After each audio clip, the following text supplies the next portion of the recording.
Imagine a bird, over 9 feet tall, running nearly 40 miles per hour. Now imagine a primitive human, with no saddle, no reins, just trying to stay alive on its back. Today, ostriches live behind fences. But thousands of years ago, did humans actually try to tame the fastest bird on Earth? Was it a desperate survival trick, or one of history's craziest experiments? The clues are buried deep beneath the desert sands, and the truth is far stranger than most people realize. The vast African savanna. Imagine a world where horses weren't tamed, wheels didn't exist, and the only way to travel was on your own 2 feet, while being hunted by predators faster than you. Then, our ancestors saw it, a 300-pound feathered beast with legs like iron pillars and the ability to outrun a cheetah. The ostrich.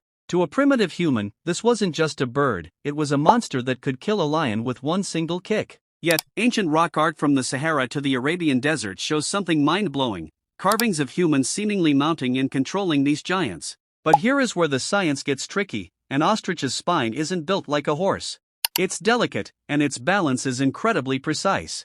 One wrong move, and the bird snaps, or the human is crushed. So, was this a desperate attempt at transportation, or a terrifying rite of passage where young hunters had to survive a ride on the world's fastest bird to prove their bravery? The evidence suggests a struggle between man and beast that was both beautiful and deadly, but it leads to an even bigger mystery. How did a stick-figure human even get close enough to grab the neck of a creature that could see you from miles away without getting their ribs shattered? This wasn't just a choice, it was a survival gamble that changed the way we looked at the animal kingdom forever. Grabbing an ostrich wasn't a plan, it was a suicide mission. But early humans were masters of psychology. They noticed something: an ostrich is fast, but it's not exactly smart. To get close, our ancestors used the ultimate survival hack, the bush camouflage. Imagine a stick-figure human covered in feathers, slowly crawling through the tall grass, mimicking the bird's own movements. It was a game of inches. One sneeze, one snapped twig, and bam, a kick that could crack a human skull like an eggshell.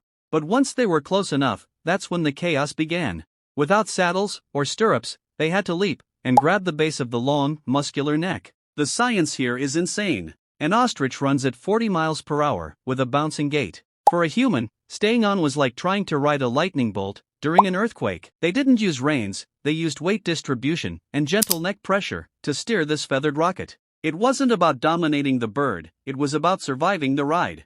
Every second on that bird's back was a battle against gravity and raw animal power. But why risk it all? Was it just for the thrill, or did these bird riders have a secret advantage that made them the kings of the ancient plains? The reality of how they stayed alive, on the world's fastest legs, is a masterclass in primitive engineering and pure, raw courage. But if we could ride them, why did we stop? Why don't we see ostrich cavalry in our history books? The answer is a fascinating mix of biology and the Great Horse Revolution. You see, while an ostrich is fast, it lacks stamina for long-distance warfare. Science shows that bird lungs and bone structures are designed for short, explosive bursts of speed, not carrying a 150-pound soldier for miles. As soon as humans tamed the horse, the ostrich riding era vanished into the sands of time, but the legacy remained. These ancient riders were the world's first speed junkies. They pushed the limits of what was humanly possible, proving that our ancestors weren't just survivors, they were innovators. Today, those silent cave paintings are the only evidence left of a time when man and giant bird moved as one. It makes you wonder, what other incredible secrets of our primitive past are still waiting to be discovered? Perhaps the most dangerous things we ever did weren't for food or safety, but simply to see how far we could go before the world caught up with us. The era of the ostrich riders is over, but the spirit of those who dared to leap remains in our DNA forever.